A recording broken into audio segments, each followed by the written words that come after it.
Hello dear students, very good morning all of you. I'm Pawan Gaukar and BCK में let's resume with the chapter government policies for business growth. तो अगर हम लोग government policies for business growth की बात करें तो एक सबसे बड़ी जो गवर्नमेंट ने पॉलिसी लाई है इंडिया के बिजनेसेस को प्रमोट करने के लिए, वो कौन सी है?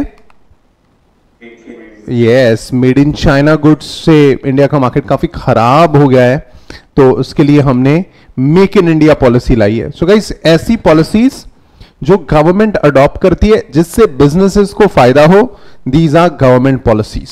Okay, so make in India government policy तो हमारे सामने मोदी जी और उनकी टीम ने लॉन्च की थी. सो गाइस, हमने पिछले लेक्चर में we studied the historical sketch of India, क्योंकि पॉलिसीज कोई आज नहीं बनी है. गवर्नमेंट से रिलेटेड पॉलिसीज या किसी किंग से रिलेटेड, किसी रूलर से रिलेटेड, किसी एरिस्टोक्रेट से रिलेटेड पॉलिसी किसी रीजन के लिए आज नहीं बनी है. This is happening from thousands of years. So guys, we studied that. Raman का एग्जांपल हमने देखा था, रमन और अली. सो गाइस, एक टेक्नोलॉजी वाले बंदे की भी जरूरत है, करेक्ट, और एक फाइनेंस की नॉलेज होल्ड करने वाले स्टूडेंट की भी जरूरत है. व्हाट से सही है? This is how it all works. तो गाइस, पेटेंट एंड ऑल को लेके नॉलेज चार्टर्ड अकाउंटेंट को रहेगी या इंजीनियर को रहेगी? बोलो. चार्टर्ड अकाउंटेंट, कंपनी सेक्रेटरीज को ये नॉलेज रहेगा, सबके बस की बात नहीं है. सो पेटेंट, कॉपीराइट और कौन सा कंसेप्ट था तीसरा? याद नहीं आ रहा मुझे. Trademark, correct. Patent, copyright, trademark, इस तीनों की ने एक, give me a blanket concept, एक कंसेप्ट.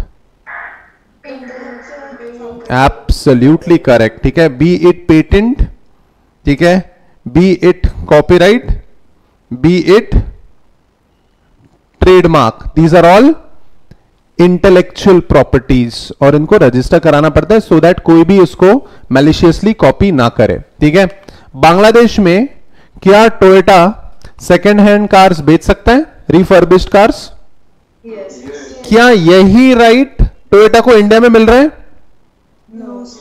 पॉलिसीज अलग अलग है. अच्छा, फॉरेन कार मैन्युफैक्चरर्स को इंडिया में प्रोडक्ट बेचना है तो क्या इंडियन कंपनीज के साथ जेवी करना पड़ेगा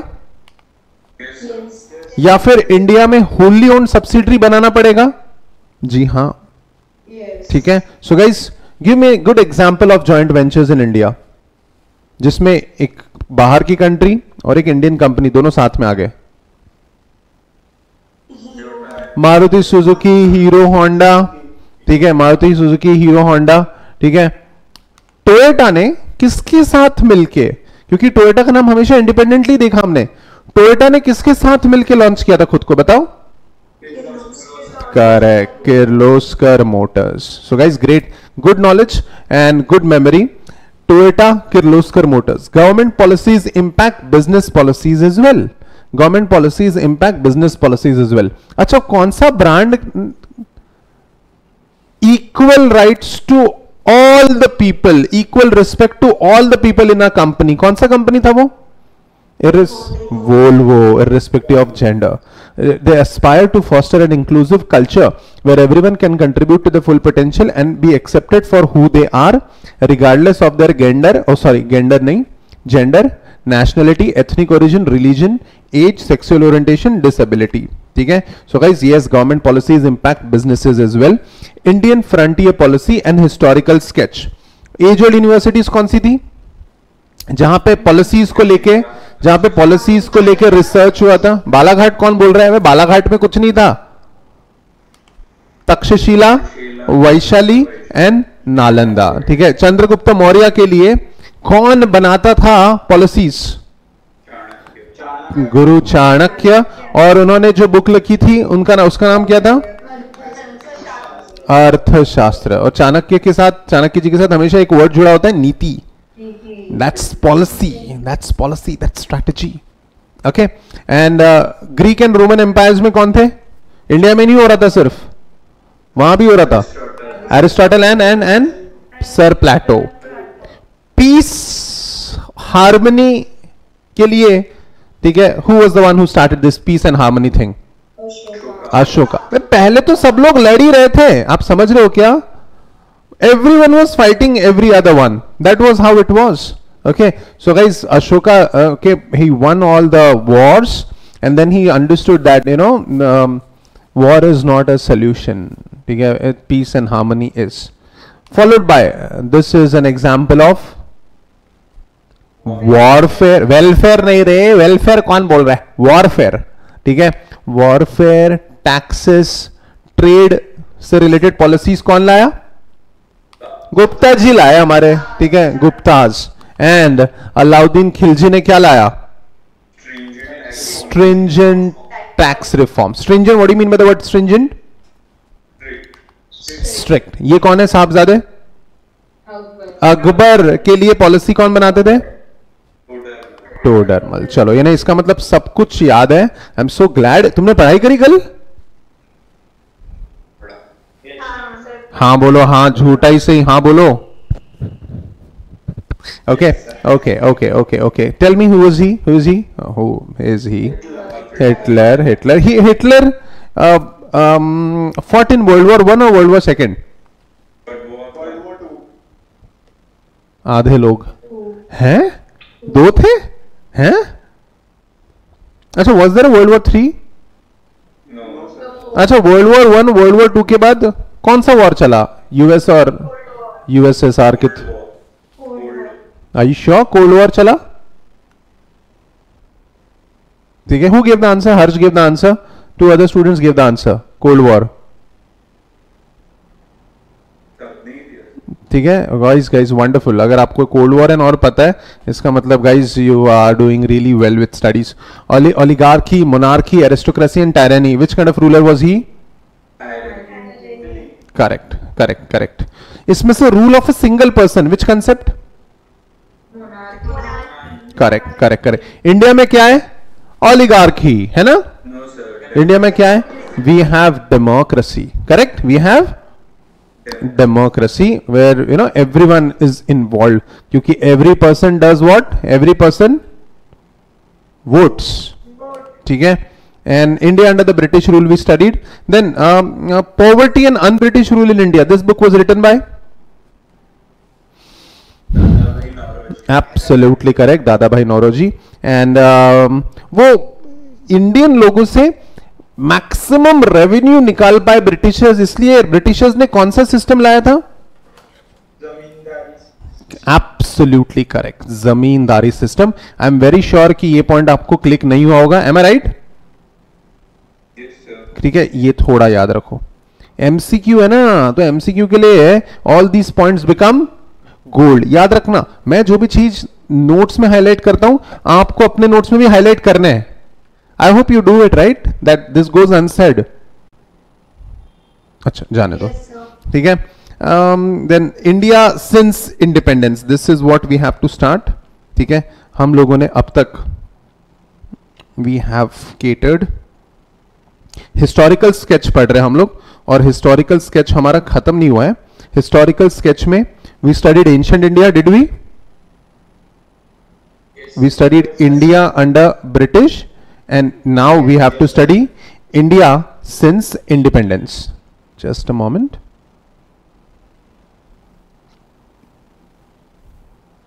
All right, so guys, that's that. And yes, let's resume with India since independence. Has India changed a lot since 1947? What say? And that all happened in a day, right? No, sir. No. There were lots of sacrifices. There were lots of plans. Okay? There were lots of work that was done in the background. What all things were done? Let's check it out. India since independence. Independence from the colonial rule in 1947. What do you mean by colonial rule? What do you mean by colonial rule?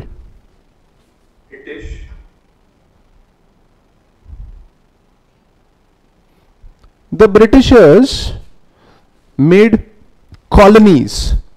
Like India was one of the colony. 16th, 15th, 16th, 17th century में United States was also one of the colonies of British. तो ये colonies बनाते थे.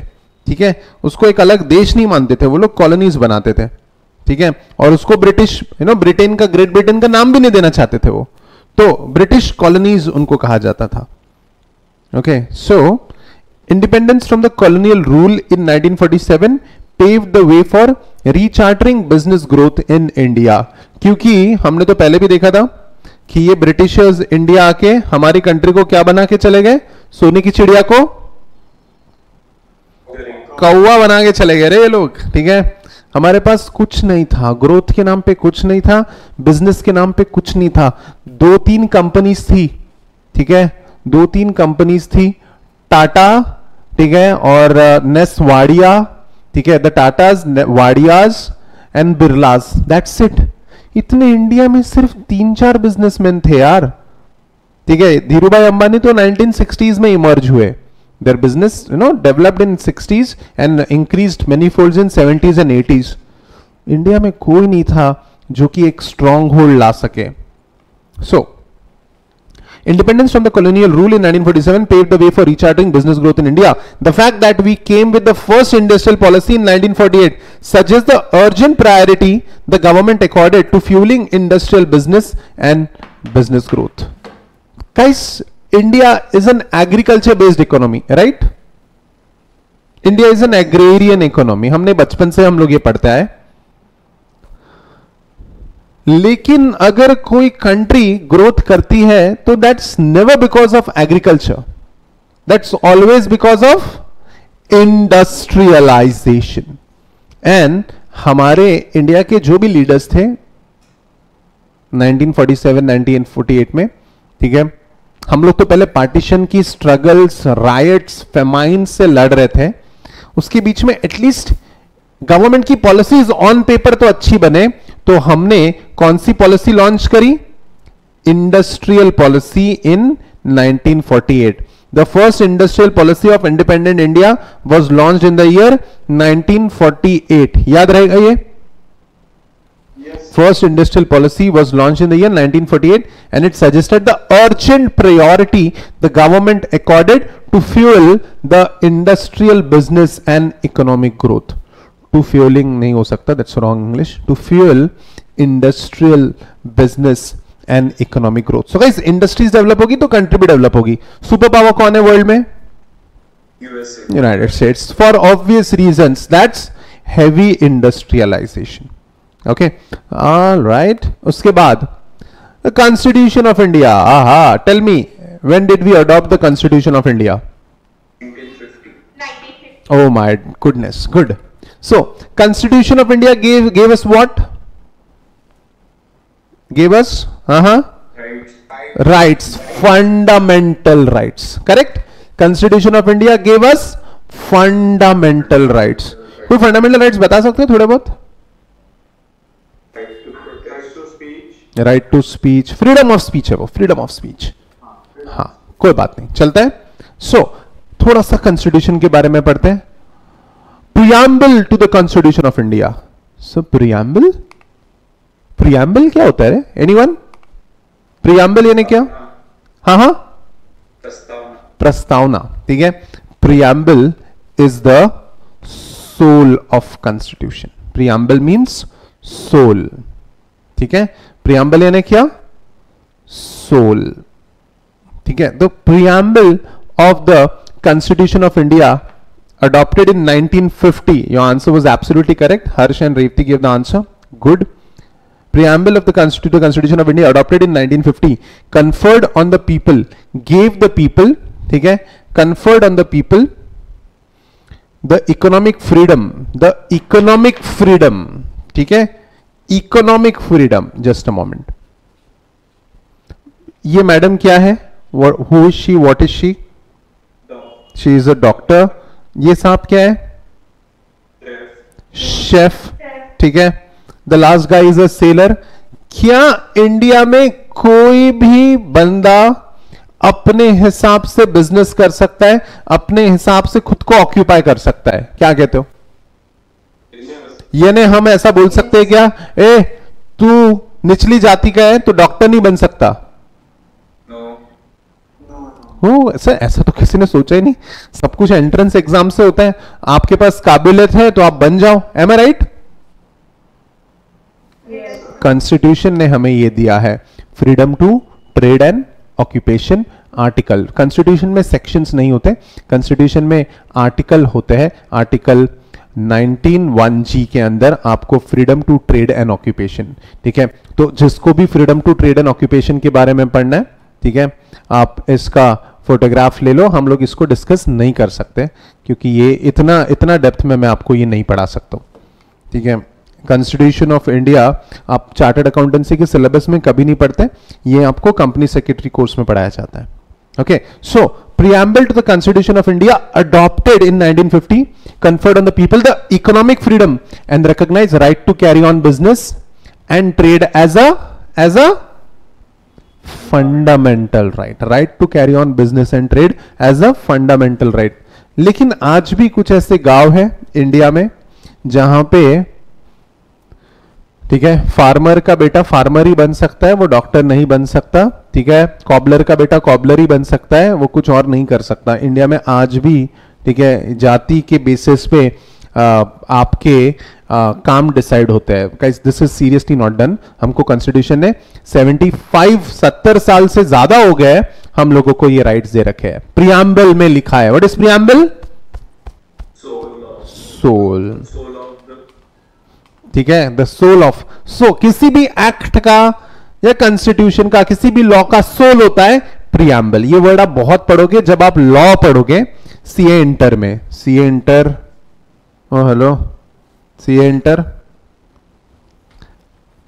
अच्छा, एक बात बताओ, ये जो 5 ईयर प्लान है, सुना है कैसे तुमने 5 ईयर प्लान वगैरह? ठीक है, 5 year plan.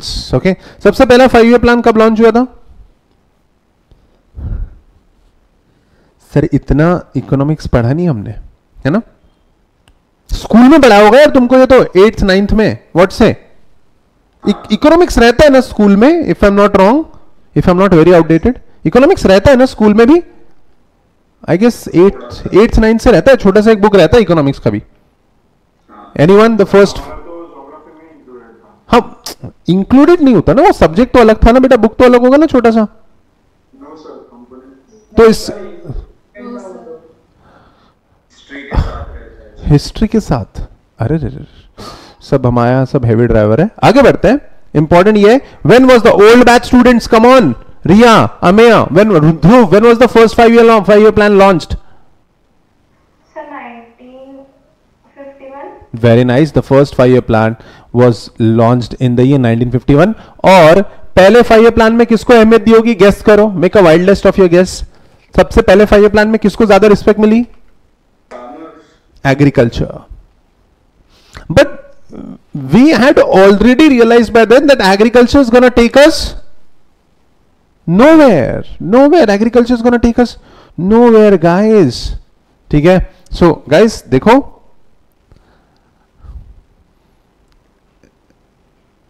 we embarked upon economic planning. ठीक है, we started with economic planning. Embark means we started with economic planning. The first 5 year plan was launched in 1951. ठीक है, लेकिन ठीक है उसमें हमने एग्रीकल्चर को ज्यादा अहमियत दे दी। लेकिन हमें ध्यान में आया कि एग्रीकल्चर से कुछ नहीं होने वाला, क्या करना पड़ेगा, क्या डेवलप करनी पड़ेगी? इंडस्ट्रीज।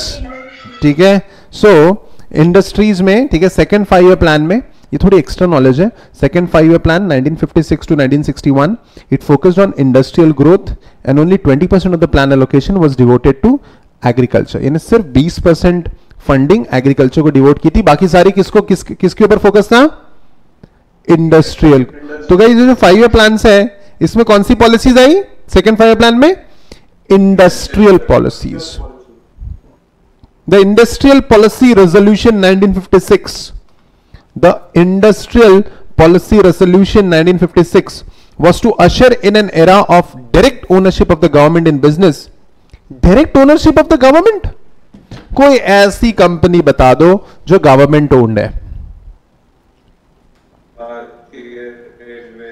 Railways, very nice. ठीक है, वेरी नाइस। अच्छा, थोड़ा सा डिफिकल्ट क्वेश्चन है, ठीक है। इंडियन रेलवेज को कौन मैनेज करता है?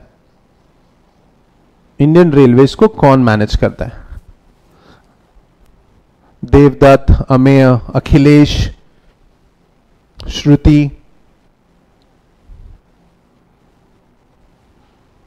कोई गवर्नमेंट बॉडी, कोई गवर्नमेंट बॉडी? हाँ हाँ, कौन कौन? Central railways. हाँ, तो सेंट्रल रेलवे को कौन गवर्न करता है हिरल? वही तो पूछ रहा हूं मैं। Very innocent answer. Railway ministry. Correct, absolutely correct Niharika, it is railway ministry. ठीक है, who is the railway minister of India? Very nice, Piyush Goyal is the railway minister of India. Guess करो क्या क्वालिफिकेशन होगी इनकी? गेस करो। अरे he is a chartered accountant, he is a chartered accountant. Damn, what 12th। ठीक है, so guys जिनको दिमाग होता है उन्हीं को सही चीजें देंगे ना, व्हाट से? Yes sir. कि ज्यादा बोल रहा हूं मैं? नहीं, ठीक है, सो गाइस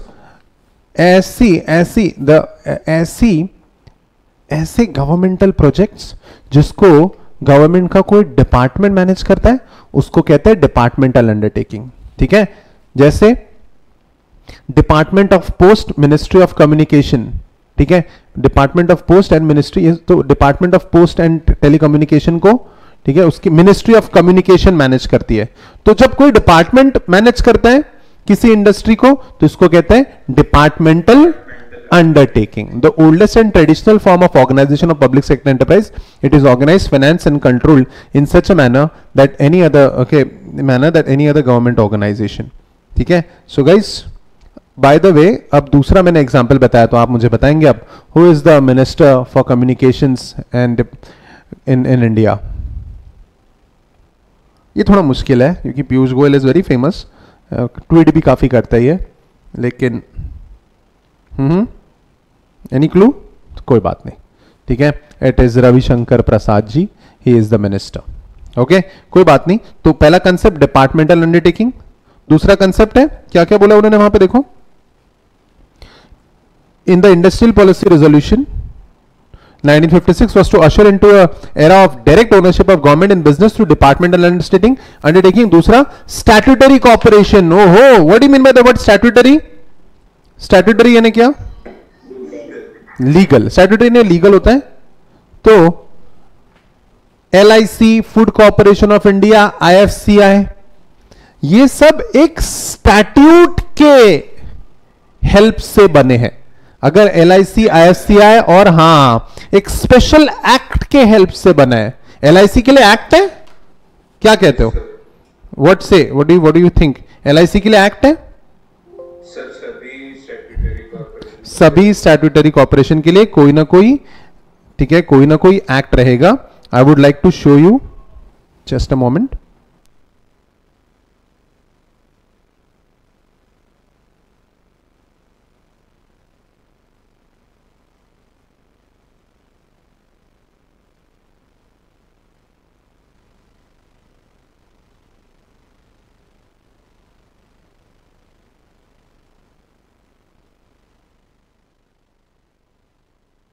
जैसे ही मैंने यहां पे LIC लिखा, जैसे ही LIC लिखा, क्या आ गया वहां पे देखो? LIC Act 1956. So guys, yes, we have LIC Act 1956. ठीक है, तो अगर मैं इस पे, ठीक है, अगर मैं इस पे क्लिक करूंगा तो पूरा LIC का एक्ट का पूरा, ठीक है, चैप्टर 1, चैप्टर 2 पूरे सेक्शंस आ जाएंगे। यानी LIC, अगर LIC बना है तो उसके लिए what do we have? We have a special act for that. और अगर किसी भी चीज के लिए स्पेशल एक्ट है तो उसको कहते हैं statutory corporation. Statutory corporation is a corporate body created by a special act of the parliament. Such act defines the power, duty, privileges and pattern of management of these organizations. Such an organization is statutory body to serve the general public. ठीक है, और तीसरा कौन सा बोला उन्होंने? Statutory corporation. और तीसरा है directly government owned companies. Directly government companies like what? BHEL, HMT, SAIL and Coal India limited. Coal India limited तो हम हमारे सिलेबस में पढ़ने वाले हैं। ठीक है, so guys please write down all the examples.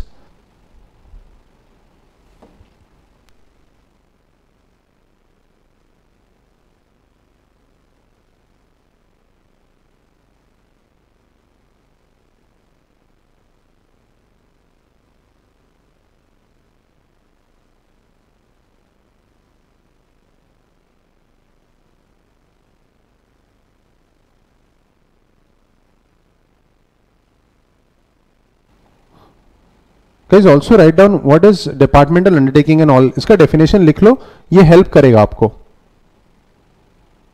Sir वो गवर्नमेंट कंपनीज के एग्जांपल. बताता हूं ना आपको. डिपार्टमेंट अंडरटेकिंग का डेफिनेशन लिखो please.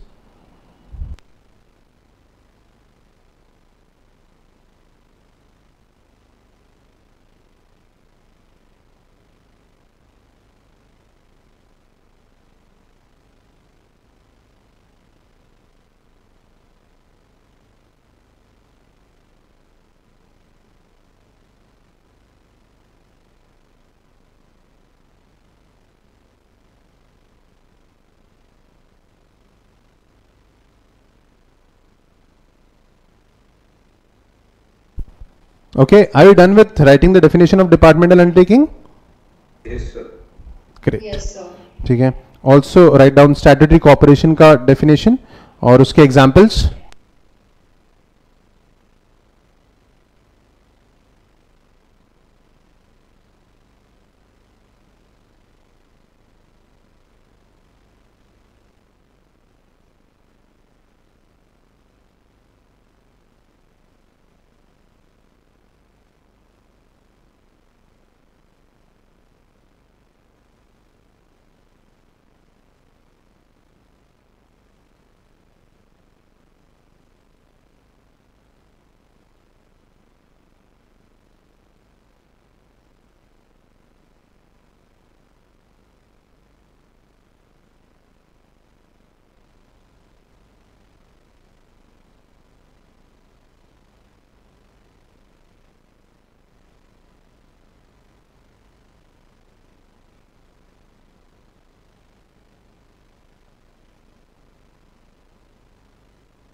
Okay guys, statutory cooperation के examples LIC, FCI and IFCI.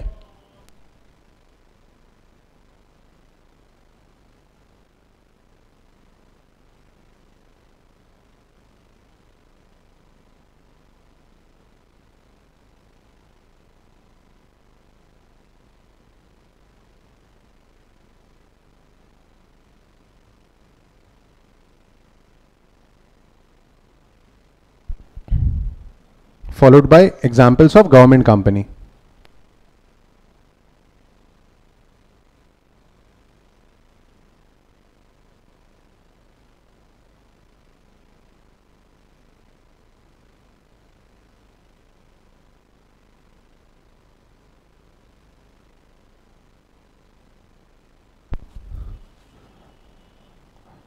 Government company, sorry?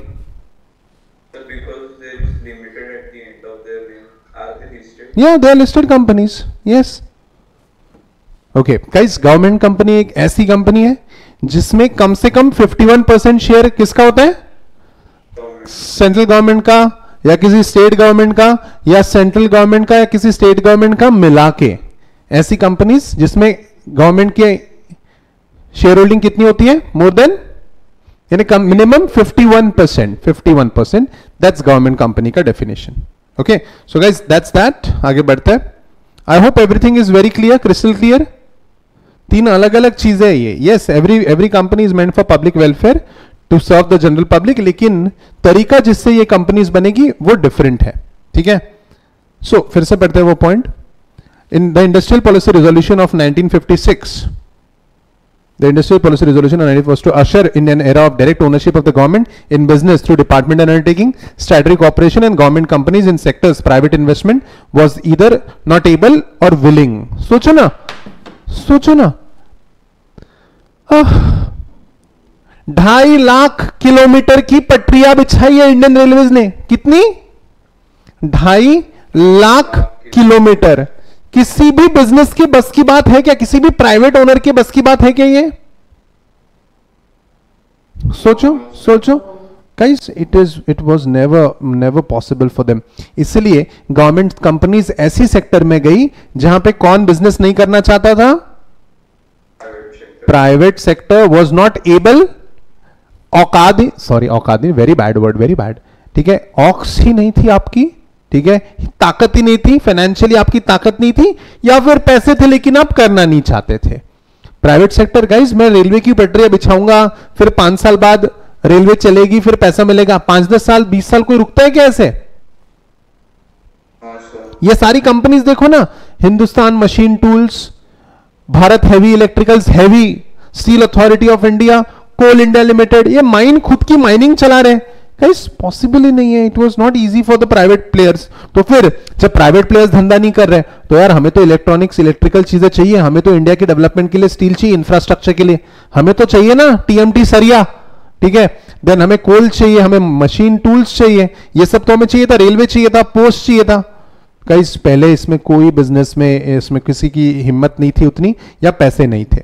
So guys इसलिए फिर गवर्नमेंट ने खुद अपना direct ownership, era of direct ownership of the government, किसी में 100%, किसी में 51%, किसी में कुछ, कोई लॉ के हिसाब से बना। Guys all this things. आगे बढ़ सकते हैं हम। अच्छा एक बात बताओ, ये इंडिया ने कौन सी इकोनॉमी फॉलो की? बताओ कौन सी economy did we follow? Option है हमारे पास सोशलिज्म, कैपिटलिज्म, मिक्स्ड। कौन सी इकोनॉमी फॉलो की हमने? ठीक है, मिक्स्ड इकोनॉमी वी फॉलोड। ठीक है, वी फॉलोड मिक्स्ड इकोनॉमी। ठीक है, capitalism was profit oriented, socialism was सबका साथ सबका विकास। Am I right? Concentration of economic power नहीं होने दे रहे थे। यहां पे देखो कॉन्सेंट्रेशन ऑफ इकोनॉमिक पावर दिख रहा है इसके पेट में। M I right? क्या इंडिया फॉलोड मिक्स्ड इकोनॉमी। वैसे भी इंडियन लोग काफी कंफ्यूज्ड होते हैं, ऐसा करे या वैसा करे, खुद का तो दिमाग लगा ही नहीं सकते हम लोग। M I right? खुद का तो दिमाग हम लगाते ही नहीं है, तो यूएस को फॉलो करें या यूएसएसआर को फॉलो करें? तो we followed what? Mixed economy. चलो देखते हैं। Rather than choosing either capitalist or socialist economic system, we deliberately chose the mixed economy system dominated by public sector enterprises. Further, setting up of industrial units was brought under the regulation of licenses. License राज चलता था पहले के जमाने में, license। इसलिए भी India grow नहीं किया in the year 19, in the decade 1950s, 60s, 70s, 80s। 40 साल तक कोई ग्रोथ नहीं थी इंडिया की। इंडस्ट्रियल ग्रोथ तो बहुत ही नॉमिनल थी। Rather than choosing either capitalist or socialistic economic system, we deliberately choose the mixed economy system dominated by public sector. And further, setting up of industrial units was brought under the regulation of licenses. और licence मिलने के लिए सालों लग जाते थे। अगर आपको इंडस्ट्रियल यूनिट डालना है तो लाइसेंस मिलने के लिए सालों लग जाते थे। A host of industrial and labor laws were put in place to ensure the orderly development of business activities in India. This era lasted for over how many decades? 3 decades. ठीक है, ये जो एरा था ये it was not a good India, it was not. हम सिर्फ free थे, हम पे सिर्फ कोई ब्रिटिशर्स राज नहीं कर रहे थे, हमारे साथ लगान, तुम लोगों से 3 गुना लगान वसूल करेंगे, ऐसा नहीं हो रहा था। बस हमारे साथ ज्यादती नहीं हो रही थी, लेकिन economically we were not good. Guys वो फ्रीडम ही किस काम की अगर आप 2 वक्त का खाना भी नहीं खा सकते? Am I right? India was struggling with economic freedom and we did not do anything. कोई business activity हुई ही नहीं। ठीक है, this era lasted for over 3 decades। 30 सालों तक, 30 सालों से ज्यादा हम लोगों ने ये सफर किया। और फिर इंडिया बदलने का समय आ गया।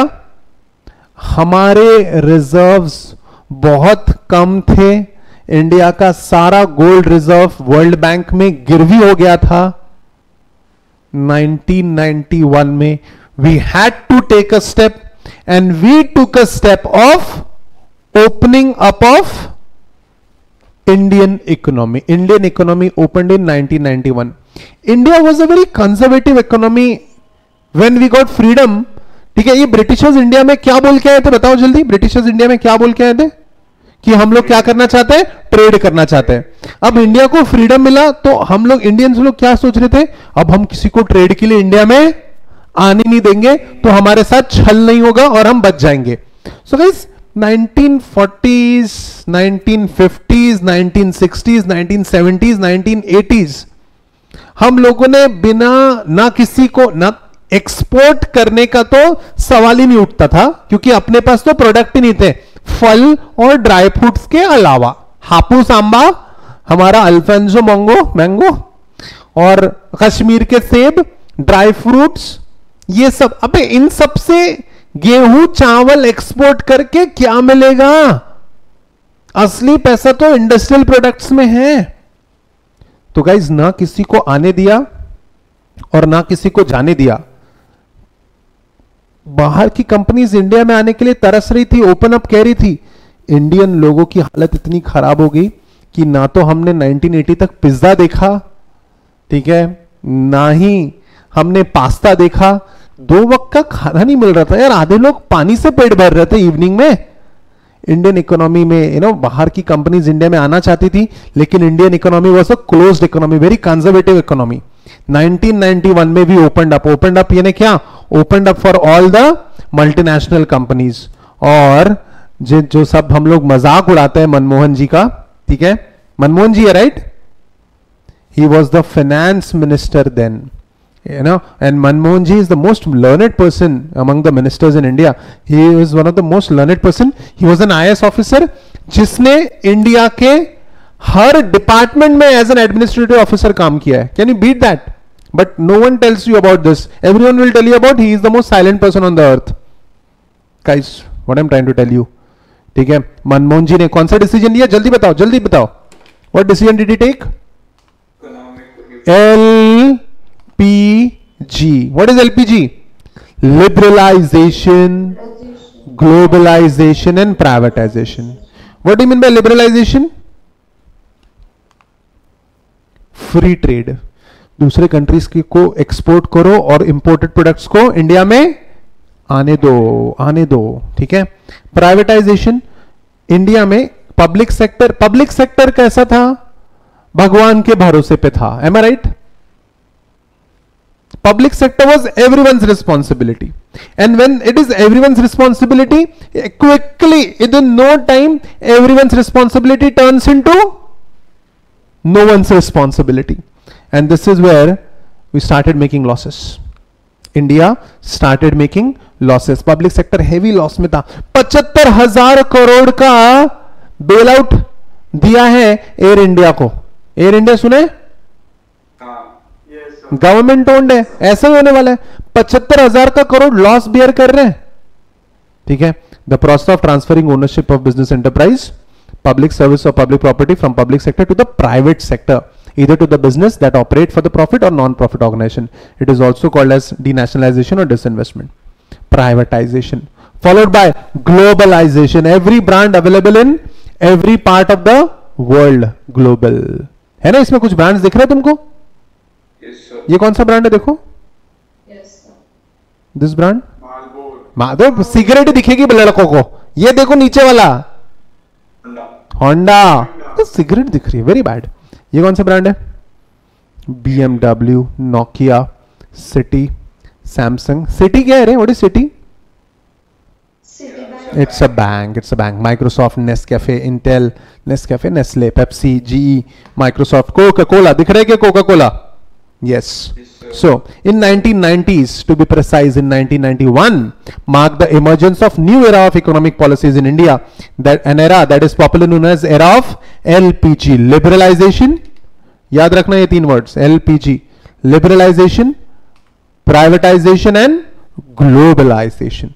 Taken together, economic policies represent a departure from the policy regime. What do you mean by the word regime? Regime यानी क्या? कोई बात नहीं, फिर से बता दो।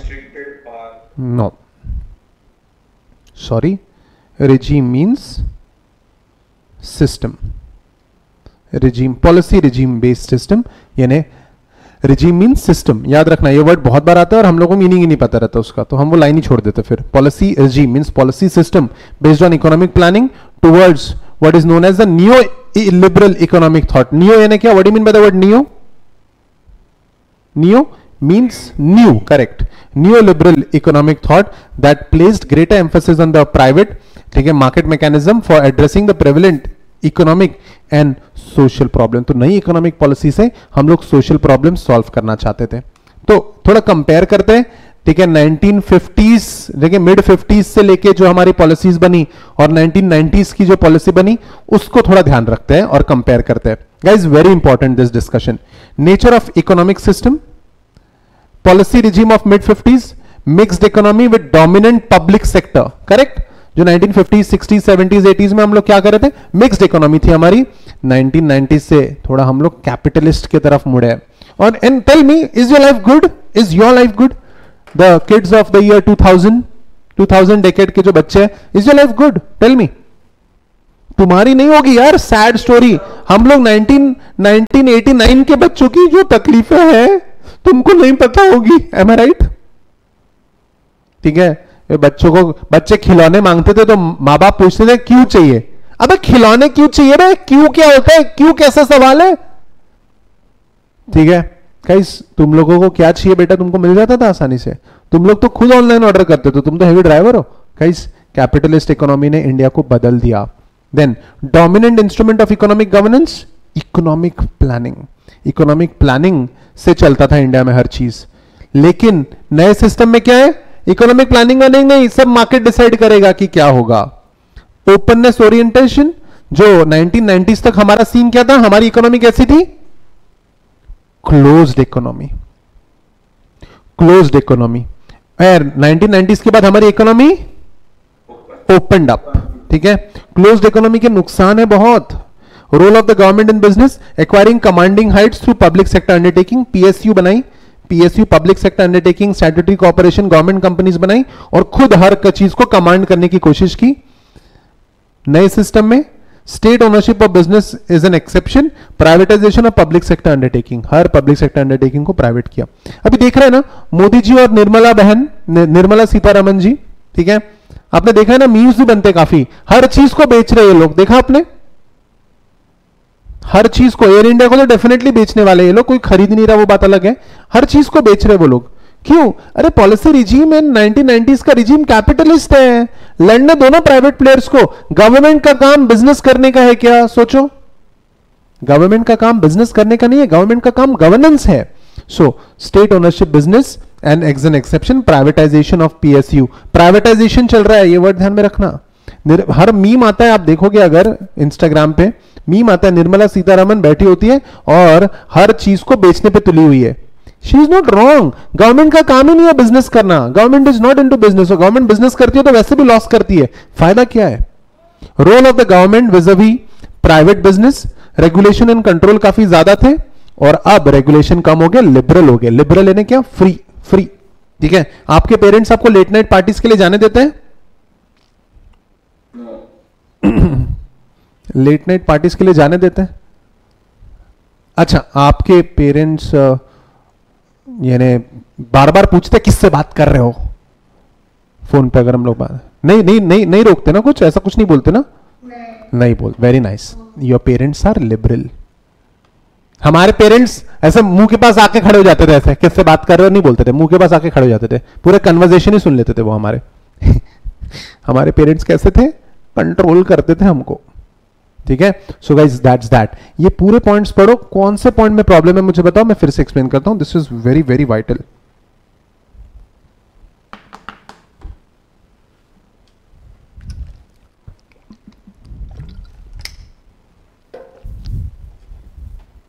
सर, जो policy regime since 1990s capitalist, मतलब वो कैपिटलिस्ट इकोनॉमी नहीं है, पर उस तरह का मतलब वे ऑफ थिंकिंग है, फिर वैसे चेंजेस किए जैसे कैपिटलिस्ट इकोनॉमी में रहते। करेक्ट। पहले कैसा था ना, मिक्स्ड इकोनॉमी था वो, लेकिन डोमिनेंट कौन सा था? Public sector. क्या मिला हमको? पब्लिक सेक्टर ने डोमिनेट करके क्या मिला हमको? तुमको 1980s तक के जो लोग होते थे वो बताते होंगे कि हमारे पास चप्पल नहीं थी, 10वीं तक हमने चप्पल नहीं देखी थी, स्लीपर नहीं देखी थी। किस तुमने अगर लोगों को 2 पैरों में स्लीपर नहीं पहना है तो तुमने क्या खाक इकोनॉमी को डेवलप किया? करेक्ट। पब्लिक सेक्टर ने कुछ नहीं दिया गवर्नमेंट को, जो भी पैसा था वो भी लॉस में ही चला गया, बट ठीक है एटलीस्ट कुछ तो बिजनेस किया उन्होंने। अब ये समझ में आया कि गवर्नमेंट नहीं कर पा रही है और लोगों के पास, प्राइवेट प्लेयर्स के पास है पैसा मैनेज करने के लिए। तो इस पर्सपेक्टिव से गवर्नमेंट ने, पहले हर चीज कौन सा राज था? लाइसेंस राज। कुछ भी करना है तो क्या लो? लाइसेंस लो। इससे थोड़ा सा चले गए, इससे थोड़ा सा अलग होगी गवर्नमेंट। गवर्नमेंट ने हर चीज को क्या किया? पहले हर चीज को रेगुलेट करते थे और अब डीरेगुलेट कर दिया। डीरेगुलेशन यानी क्या? लिबरलाइज कर दिया। तो लिबरलाइज कर दिया तो प्राइवेट प्लेयर्स बिजनेस करने के लिए फ्री हो गए, और जब प्राइवेट प्लेयर्स बिजनेस करने के लिए फ्री हो गए, मार्केट के हिसाब से हर चीज चलेगी, तो इसको कौन सा इकोनॉमी कहते हैं फिर? Capitalist economy. We are still on the mixed economy, but we are more inclined towards capitalistic economy. Okay, market mechanism. Economics बिल्कुल भी नहीं पढ़ते हो लगता। Market mechanism. ओके, मुझे एक बात बताओ, ये क्या है? ये what is this product? Very nice, very nice. This is sanitiser. क्या इसके रेट्स पहले बहुत ज्यादा थे और अब थोड़ा रिलेटिवली चीप हो गए? रिलेटिवली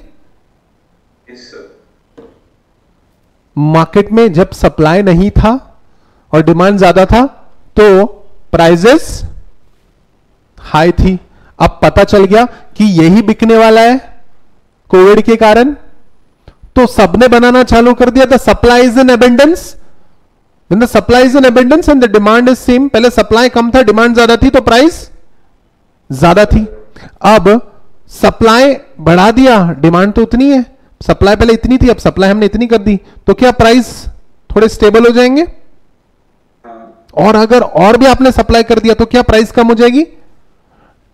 जब डिमांड और सप्लाई को मद्देनजर रखते हुए चीजों की प्राइस डिसाइड होती है, that is market mechanism. That is market mechanism. अच्छा, ठीक है, हर टाइप का मास्क अब 25 रुपीज में मिलेगा, ये मार्केट मैकेनिज्म है? No, this is not a market mechanism. ठीक है, वो एक मेडिसिन है, रेमोडिसूजा नाम है उस मेडिसिन का। रेमोडिसूजा है या रेमडेसिविर है? क्या नाम है मेडिसिन का? तो रेमडेसिविर कौन बोलता है फिर? जाने दो। रेमडेसिविर मेडिसिन जो 3500 रुपीज का था, वो लोगों ने 2-2 लाख रुपए में बेचा है। मुझे खुद मेरे फ्रेंड के डैड के लिए जरूरत थी तो हमने 2 लाख रुपए में खरीदा था। ये कौन सा मैकेनिज्म है? Market mechanism. लेकिन गवर्नमेंट ने उस पे, ठीक है, गवर्नमेंट ने उस पे रिस्ट्रिक्शन लगा दिए। अब वो मेडिसिन, अब वो इंजेक्शन सिर्फ 2200 रुपए में मिलेगा। What is this? This is a planned system, this is a controlled system, this is a regulatory system. Clear है? Market mechanism totally depends on demand and supply. और जब मार्केट मैकेनिज्म पे काम होता है ना, तो ब्लैक मार्केटिंग भी होती है। इसलिए इंडिया कर नहीं रहा था वो इतने साल तक। लेकिन भूखे मरने से तो अच्छा है लोग धोखेबाजी से जिए। क्या कहते हो? And this is where market mechanism we had to adopt. ठीक है, आप देखो ना, ठीक है, आप देखो ना, इसमें दिखाया क्या गया है? Just check this out. इसके थ्रू पता क्या चलता है? This is a very very deep, it has a very deep meaning. इसका क्या मतलब है? जो सोशलिस्ट इकोनॉमी है, हर चीज सब में बटेगी, तो इन लोगों में ये लोग ठीक ठाक रहते हैं। कैपिटलिस्ट इकोनॉमी में जो लोग लालची होते हैं उनके लिए इकोनॉमी होती है ये लोग देखो मोटे दिखाए इनको, ठीक है, swollen belly, that means they are very wealth hungry. तो capitalist economy has its own problem, but India ने फिर बीच का रास्ता अपना दिया। कुछ बिजनेसेस खुद अपने हाथ में रख लिए, जैसे इंडियन रेलवेज। इंडियन रेलवेज का कंपटीटर कौन है? सर इकोनॉमिक्स पढ़ते हैं ना हम लोग। इंडियन रेलवेज इज अ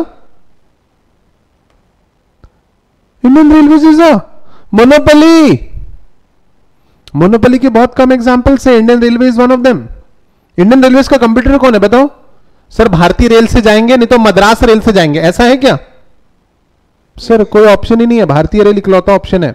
तो गाइस कुछ सेक्टर में सिर्फ गवर्नमेंट का पैसा है और कुछ सेक्टर्स में, ठीक है, गवर्नमेंट इन्वॉल्व नहीं है। कुछ सेक्टर को क्या कर दिया है? प्राइवेटाइज कर दिया है। ठीक है, आगे बढ़े। I hope you are done. Clear है? कुछ है तो मैं आपको और बता सकता हूं। Alright guys, shall we move ahead? It is important to understand the economic policies are not drawn in closed chambers. Rather, these do and must reflect the prevalent and emerging social, demographic. What is demography, Ray? What is demography? Study of population. हाँ, study of characteristics of population is called as demography, कि कौन से area में कौन से लोग ज्यादा है, मेल ज्यादा है, फीमेल ज्यादा है, ठीक है, महाराष्ट्रियन ज्यादा है, या फिर हिंदी साइडर ज्यादा है, या फिर पंजाबी ज्यादा है, साउथ इंडियन ज्यादा है, ठीक है, या फिर बच्चे ज्यादा है या बूढ़े ज्यादा है. This is demography. Demography, political and ecological realities of the nation. Of course, these are not changed frequently as to throw the system into the vortex of instability. So guys, ये सारी चीजें जो है, ये एक बार जैसे डेमोग्राफी एक या फिर पॉलिटिकल सिचुएशन है इंडिया की, या सोशल चीज है, क्या एक दिन में सोसाइटी बदल जाएगी इंडिया की? एक दिन में इंडिया की सोसाइटी लिबरल हो जाएगी, है ना? एक दिन में मेल्स और फीमेल्स 50% हो जाएंगे, जो कि अभी 55.47 का रेशियो है. 55.47 males, rest of them females. तो एक दिन में बदलेगा ये? नहीं. Of course these are not change frequently. ये हर चीजें और पॉलिसीज भी एक दिन में नहीं बदलती. अगर आपने इसको एक दिन में बदल दिया तो we will go into the vortex of instability. What is this? This is the vortex. इसमें क्या, ये कहां आता है ऐसा? सर वो हमारे बेसिन में आता है ऐसा, और फिर हम इसमें डूब जाते हैं. मेरे समंदर में आता है ये.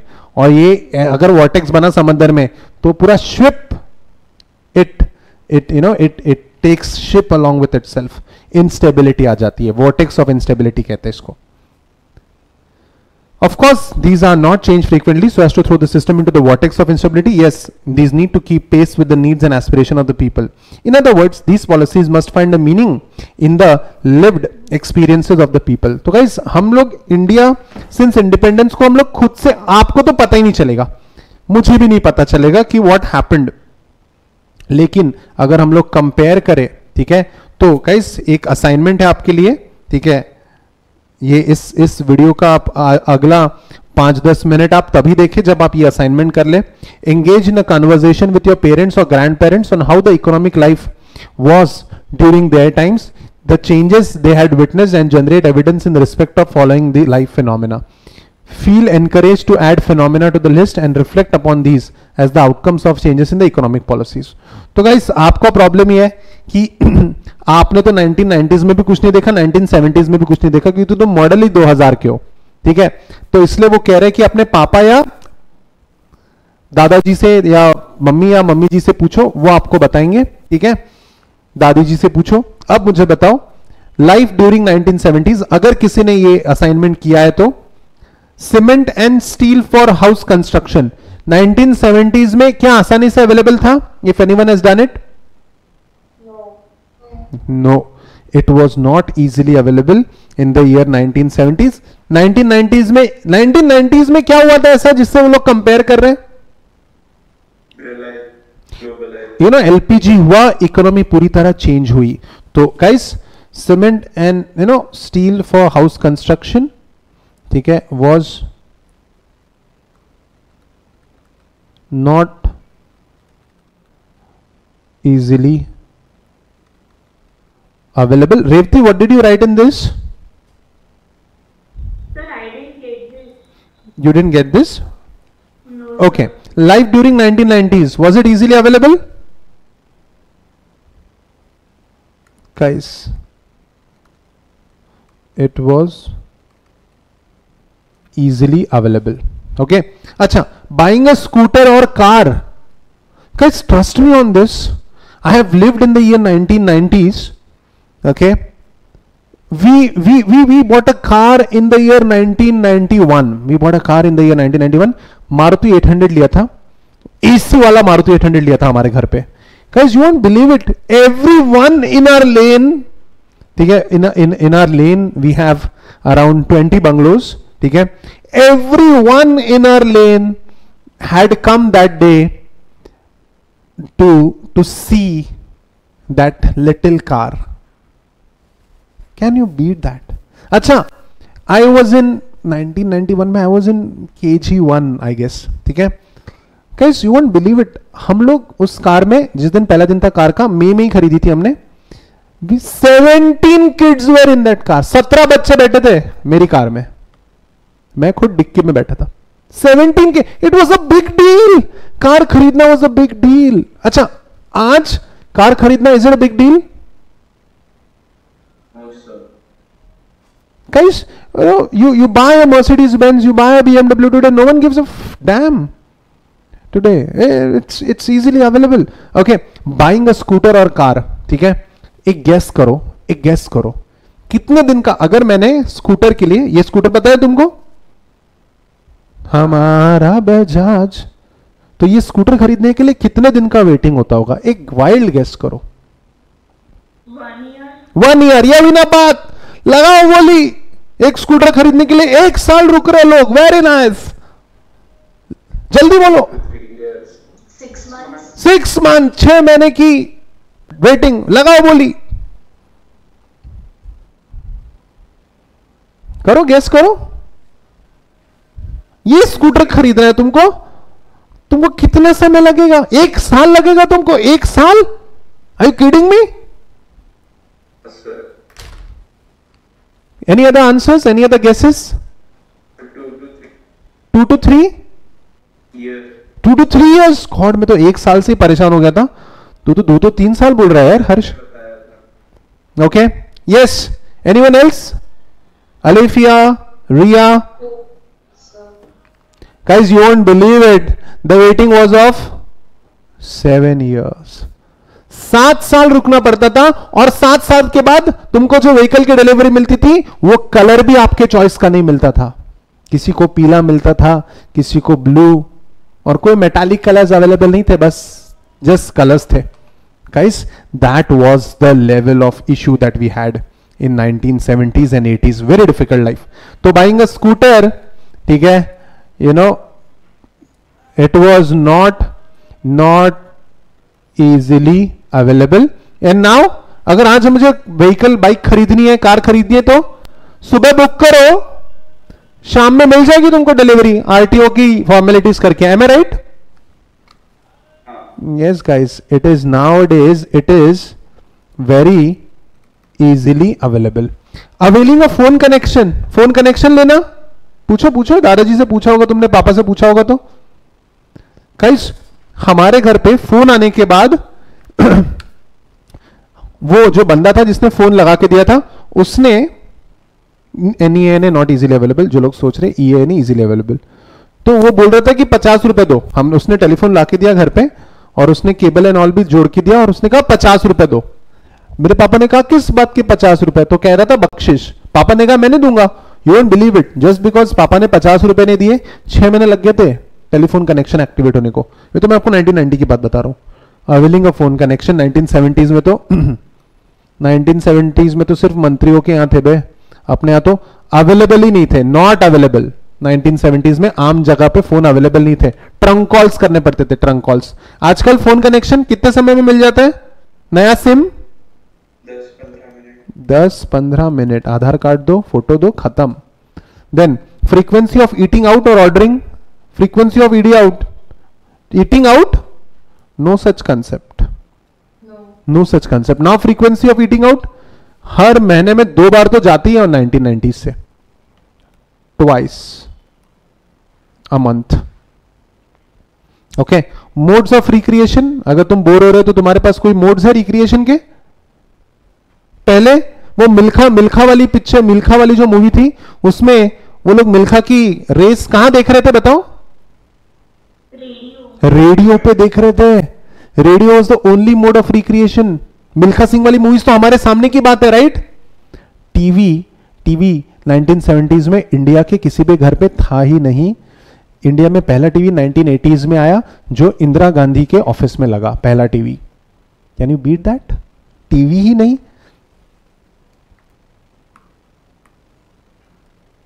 ठीक है, नॉट, ठीक है, no trend, there was no trend of eating out, and modes of recreation radio, modes of recreation radio, and that's it. और अगर हम लोग आज की बात करें तो हमारे पास क्या क्या है रिक्रिएशन के लिए? टीवी है जो हम देखते नहीं, नेटफ्लिक्स है, बहुत सारे ऑप्शंस मिल गए अब हमारे पास। 1990s के बाद हमारे पास बहुत सारे ऑप्शन मिल गए, और 1992 में इंटरनेट भी लॉन्च हो गया, तो life changed for better than.